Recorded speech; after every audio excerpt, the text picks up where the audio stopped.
All praises to Yahweh, Ba'ashem Yahushai, Ba'ashem Akakwadash. Double honors to the apostles and the elders of Great Millstone, and Shalom to the elected nation of Israel. This is going to be a lesson going into how it's a spiritual reason why certain people cannot understand the scriptures, right? And it's not a thing of these people's own choice, right? Nobody could make themselves serve the Lord, or nobody could make themselves not serve the Lord, all right? It's all a spiritual thing as to why people do and don't believe in the Lord, all right?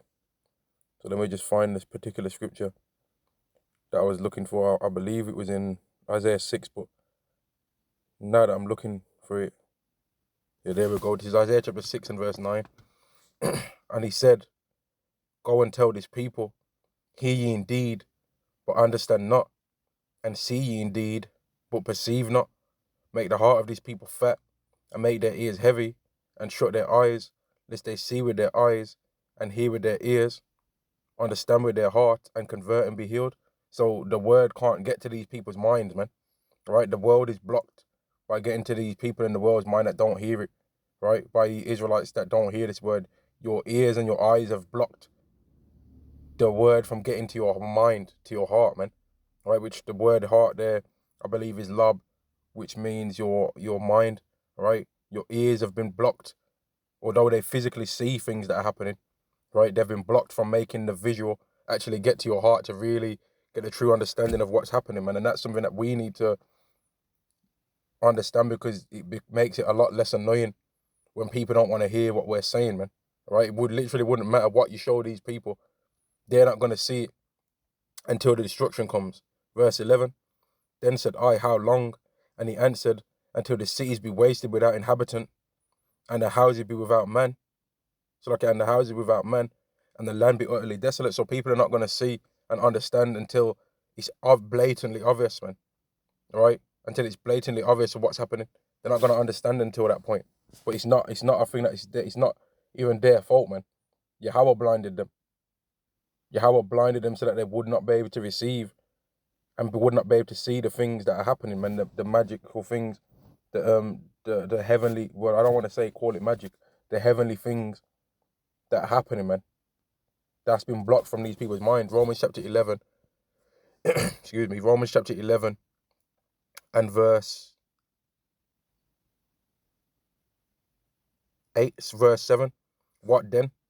Israel have not attained that which he seeketh for, but the election have obtained it, and the rest were blinded. And one of the reasons why Yahweh is going to have mercy on the Israelites anyway is because obviously they're part of the chosen too, right? But because he blinded them, right? He blinded them, and he knows that they really, without him doing that, they would have believed on him, man. So let me get this. Romans chapter 10 and verse 1. Brethren, my heart's desire and prayer to God for Israel is that they might be saved. For I bear them record that they have a zeal of God, but not according to knowledge. So they believe in Yahweh, but they don't believe it in the right way. Right? Verse 3. For they, being ignorant of God's righteousness and going about to establish their own righteousness, have not submitted themselves to the righteousness of God. So because Yahweh has blinded them from his righteousness, right? And because these people are Israelites anyway, they still go out to seek righteousness, but they're trying to seek out righteousness in their own way, man, which is always going to be a stumbling block, because the hearts of men is wicked, like the scriptures say. And that's why Yahweh gives mercy to the Israelites, to all of us, man. This is Jeremiah chapter 19 and Jeremiah chapter 17 and verse 9. The heart is deceitful above all things and desperately wicked. Who can know it? I, Yahweh, search the heart. I try the reins, even to give every man according to his ways and according to the fruit of his doings. And Yahweh knows that he's blinded the Israelites, man. He knows that it technically ain't their fault, man. Right? Even though he's going to still destroy them, because he's going to show at the highest level possible that salvation is dependent 100% on who Yahweh chooses. All right? So even just being an Israelite is not enough. You have to have been of his elect, and he has to have programmed in the righteous works within you in order for you to receive salvation, man. This is Romans chapter 9 and verse 15. Salakia. For he saith to Moses, I will have mercy on whom I will have mercy, and I will have compassion on whom I will have compassion. So then it's not of him that willeth. So it's not of, if an Israelite says, okay, I'm going to get salvation, right? So then it's not of him that willeth. It's not of his own will, nor of him that runneth, but of God that showeth mercy. So because God showed mercy to the elect of the nation of Israel higher than every other Israelite, right? That's why they're going to receive certain things, man.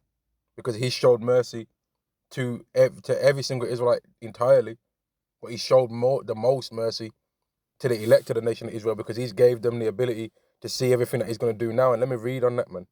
This is Romans chapter 11. Romans chapter 11 and verse 30. For as ye in times past have not believed God, yet now have obtained mercy through their unbelief, because there's some people of the elect. I mean, so like there's some people of the Israelites that don't believe, man. But in the times past, we didn't believe, and we was in the world doing wickedness ourselves, man, and didn't know to not eat certain things, right? But we've been not blinded. We still understand. We've been given the sight to see certain things that Yahweh's put out there, but they've been blinded by Yahweh, so they couldn't receive it even if they wanted to. And because we haven't been blinded by Yahweh, and if we're hoping to be of the elect, and if certain people are of the elect, but let me just put it in this way, those people that definitely are of the elect, they couldn't not receive the word, even if they wanted to. Let's say they said, I want to chill, and I want to not be of the elect. They couldn't do that even if they wanted to, because it's been programmed into them to do the right thing, man. And Jeremiah, in times past, tried that. Let me see if I can find that Salakia.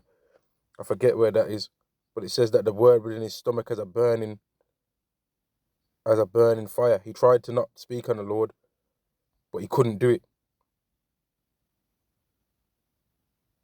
There we go. This is Jeremiah chapter 20. Let me read this. This is Jeremiah chapter 20 and verse 7. O Yahweh, thou hast deceived me, and I was deceived. Thou art stronger than I, and hast prevailed. I am in derision daily, and everyone mocketh me, because Jeremiah was getting put through hell, man. He was getting his head put in stocks, right? Which is damn near like a guillotine without the blade, man. Right? I am in derision daily, everyone mocketh me. For since I spake, I cried out, I cried violence and spoil, because the word of Yahweh was made a reproach unto me, and a derision daily. Then said I will not make mention of him, nor speak any more in his name. But the word was in my heart as a burning fire, shut up in my bones, and I was weary with forbearing, and I could not stay. So if a man of the elect tries to say, you know what, I'm not gonna speak about the Lord, man, right, and decides that he's not gonna speak about it, the word of the Lord is gonna build up in him, man. The word of the Lord is gonna build up in him, and it's gonna have to just come out. The word's gonna have to come out. Yahweh's the word's gonna be forced out of his mouth to speak it, man. He ain't gonna be able to not do it, whether he wanted to or not, man. Verse 10. For I heard the defaming of many, fear on every side, report, say they, and we will report it. All my familiars watch for my halting, saying, peradventure he will be enticed, and we shall prevail against him, and we will take our revenge on him. But that ain't gonna happen to any of the elect, man. They ain't gonna be able to take no revenge, man. Because Yahweh's gonna excuse anything that they could find fault in. So anything that they say, you know what, I remember one time he was gonna punch someone in their face. I remember one time he was rude to me on the street, he pushed me. I remember one time where I seen him with a woman or something, man. Whatever. I remember one time he was in a barbershop and he was talking to some guys that are drug dealers. I don't know what kind of things people might say, man. Or I remember he went into the shop and didn't pay for the bag for life. You know, just whatever thing they can try and find about a person of the elect to try and say. Yahweh's going to justify it, man. Anything that they have been, even things that they might be able to find, that's a fault. Romans chapter 8 and verse 33. Who shall lay anything to the charge of God's elect? Is Yahweh that justifieth? And I'm not saying that Israelites should be doing things that are wrong. But because you're in the flesh, you're going to do things that are wrong anyway. But Yahweh's going to have mercy on every single Israelite that's of the elect for anything that they've did wrong anyway. So people cannot condemn us for anything that we do wrong, right? But that doesn't mean that we're supposed to do things wrong anyway. Because when we sin, we're not sinning against people, although it might have an effect on people in the earth. We're sinning against Yahweh, man. And that's the main reason why we don't want to do anything wrong, because we're offending Yahweh. Now, the two main principles of the law is to love Yahweh with all thine heart, and to love your brother as you love yourself, right? And to treat your brother as you treat yourself, man. So by not offending a brother or by not offending the Lord, we won't be doing things. But the ultimate thing is that we're sinning against Yahweh, man, because it's Yahweh's law that we're breaking when we do certain things wrong.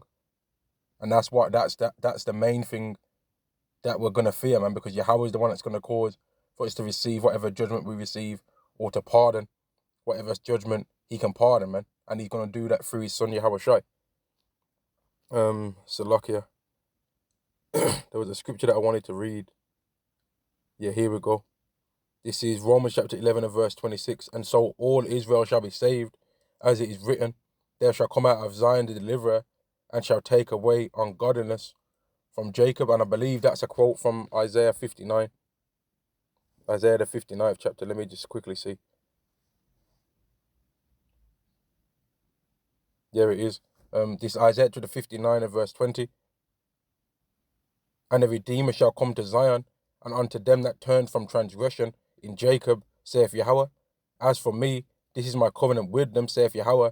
My spirit that is upon me, and my spirit and my words which I have put in thy mouth shall not depart out of thy mouth, nor out of the mouth of thy seed, nor out of the mouth of thy seed, saith Yahweh, from henceforth and forever. And that's when we're going to be under the covenant, man. Because ultimately, Yahweh's going to have mercy upon the whole of the elected nation of Israel, man. All right, and that's the whole purpose of this lesson, was to just go into how it's a spiritual thing why certain Israelites cannot get it, man. All right, Yahweh's blinded them. Yahweh's blinding them from being able to not see certain things. It's a spiritual thing, man. All right, and I'm going to end the lesson there. All praises to Yahweh, Ba'ashem Yahweh Shai, Ba'ashem Makar Kodash, and double honors to the apostles and the elders of Great Millstone. Shalom to the nation of Israel. Shalom.